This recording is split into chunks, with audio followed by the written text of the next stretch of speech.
Here we have your Q1 selections for your Best of Both Wine Club, or as we affectionately call it around here, Bob. Bob. Happy New Year's and enjoy.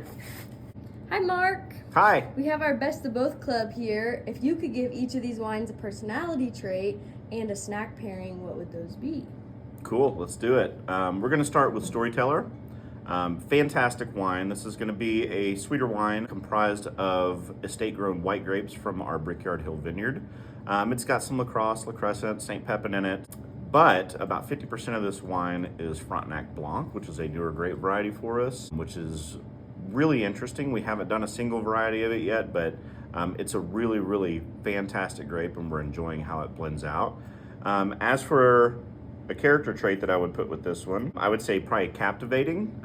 It's a really complex wine for a sweet wine, and when you tend to sweeten up a wine, you can cover up some of the nuanced characteristics of it, but this one's just exploding with all kinds of different flavors. A really good snack pairing for this would probably be like a good aged Gouda and maybe some fresh apples. Maybe even a Granny Smith's apple, something with a little bit more acid. More acidic wines like this tend to pair really well with fatty type things. So that's where I think Gouda would fall really well into that. Up next from Ackerman, we have a really exciting new wine. This is our first new Ackerman wine in a little while. This is called Calico Red. It's comprised of our estate-grown Marquette grapes. It's a semi-sweet, and this was kind of an idea that Zach and I had to bring in a little less sweet wine into Ackerman. It's still sweet, but it's not over the top sweet like some of our other Ackerman wines can tend to be. It's a really, really good, easy drinking wine. For a character trait that I would give this one, I would say flexible, because you're able to make the dry wine drinker happy with this, but you're also able to make the sweet wine drinker happy with this wine as well. So really good party wine. If you're bringing a bottle of wine to somebody's house and you don't know if they drink dry wine or sweet wine, this is your guy right here, okay? Snack pairing to go with this one. Oh, yeah. I forgot. Spicy nacho cheese Doritos. Oh, wasn't expecting that. I know that sounds like a weird pairing, but a lot of people don't realize that when pairing wine with spicy food, it's really better to have more of a semi-sweet wine because it can counteract a little bit of that spiciness.